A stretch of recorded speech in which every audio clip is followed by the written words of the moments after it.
Hello and welcome back to the channel. So you've tuned in to have a look at some two-point perspective, a drawing style which will help you create the fundamentals of drawing in 3 dimensions. In this episode we're going to have a look at some basic shapes and try and create something a little bit more complicated based on the rules of the two-point perspective projection. Now if all that was gobbledygook, you might want to go back to one of our previous videos, an introduction to two-point perspective in the core content series of videos. For you guys at home, you'll need a sheet of A4 paper, plain, a HB pencil, a ruler, and an eraser. That's desirable. Hopefully we won't make that many mistakes. Let's get started. Right, so as you can see here, I've got my vanishing points, VP1 and VP2, and to begin with a pencil, I'm just going to start to sketch out a few of these lines down here like that. Crisscross some of these.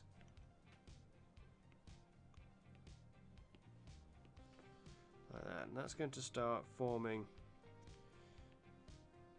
the basis of my 3-dimensional drawing. So often, now this is super fast, so you can see here that I'm really racing ahead with this, but essentially what I've got going off here is I'm just following this grid. So if you see it like over here, I've got a line there, I've got a line that crisscrosses over here, a line there as well, and then I can put another line here, and all the time I'm heading back towards that vanishing point. So as long as I'm heading back to the vanishing point, we're okay. And these things over here, this bit here is the vanishing point, and this one here is our vanishing point. So place the ruler on those, and then you'll always be able to end up heading back home towards that like that. Once you've created those crisscrosses, we can pull these vertical lines down. And let's pull these down a little bit further like that. There we go. And we get another one here. So soon we've got 3 of those vertical lines.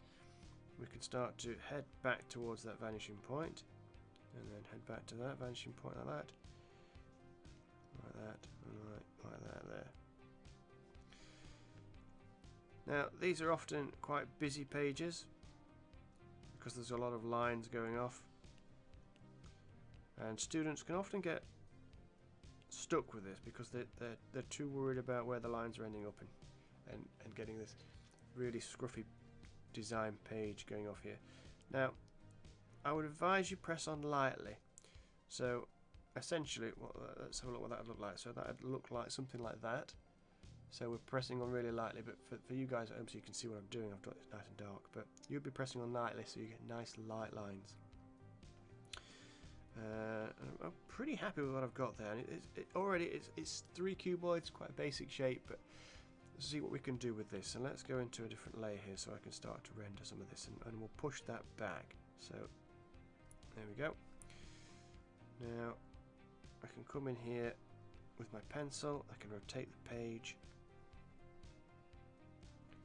I mean, I had no idea what I was creating at the start of this. It's just a tutorial for you guys to see how I create perspective drawing, but already it's starting to talk to me about the fact that it seems to be like this bedside lamp maybe, and this is where the light comes from down here.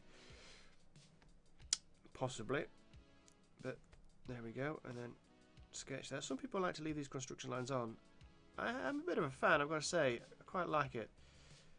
It just shows that design process, that little flair, and there's no one's going to turn around and say, oh, we need to get rid of those construction lines. We haven't got lines over here and all that kind of thing. We've just got these little flicks, just so we know we're cutting through it. It's quite a nice little design cue, really. Some people really like it, some people really don't like it. You can make it nice and neat like this, if you like, up here, or you can add the flicks on. It's up to you. Now let's put a little switch in here, and again I've still got this little area here, you see, where I can add, as long as these are vertical, you can copy that there. A little switch now. Excuse me. I can turn that on and off, and then I can actually we can put any kind of shape in there now. It doesn't matter because that 3D form has been made, so I can apply any kind of curve or shape to this idea that my heart desires. So there we go. We might even add a few circles in there as well, maybe. Working in threes is always a good, or odd numbers is always a good design choice.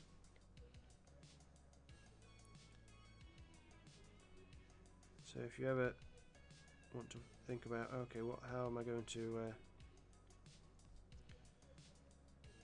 what am I going to use here for my designs, then think of odd numbers as being the key.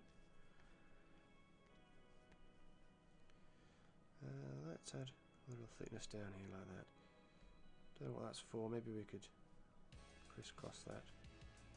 But even then, I'm crisscrossing in perspective because this line's here, so I'm even following the perspective rules there. Right, now if you guys at home have got access to things like markers, then by all means have a practice with those, but if not, don't worry, pencil crayons will do just fine. Right, so let's finish this little thing off here. Let's get this little drawing out of the way, and all I'm going to do is just go around the outside with a nice dark pencil line.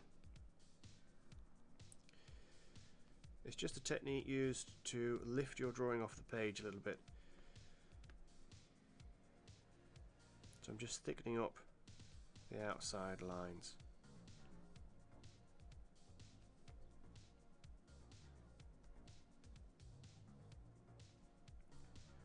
There we go. Right. Okay, so we could add some shadow to this. We've got a time, so I can put a bit of shadow on there for you and show you some shadow. What I was going to do is place in the background here a two-dimensional rectangle shape, and you've probably seen me do this in the past, but it's something I feel quite passionately about because I think it's a really powerful tool to help allow your work to pop off the page. So let's go for just let's pick a blue.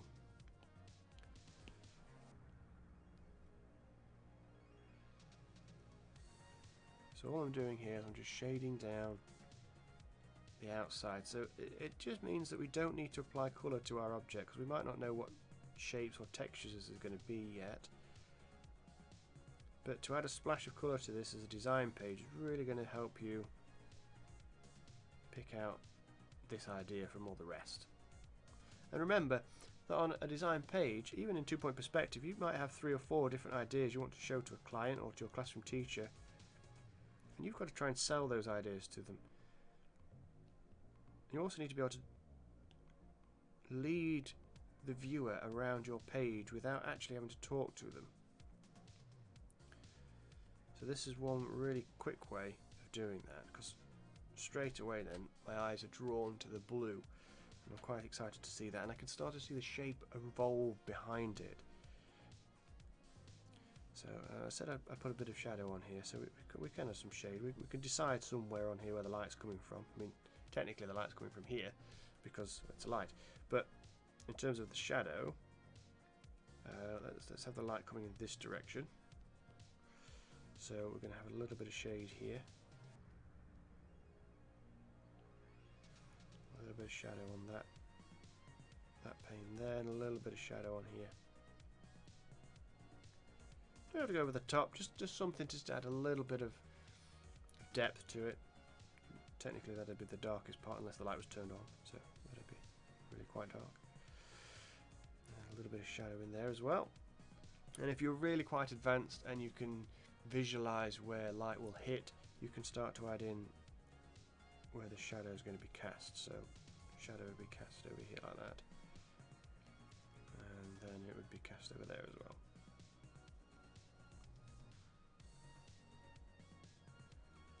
Now if you've got an eraser, this is brilliant for this, because we can add the eraser and we can just very softly gradate that so that it blends back, so the shadow just blends off the drawing. So there you go, really quick sketch, quite powerful. We'll wrap it up.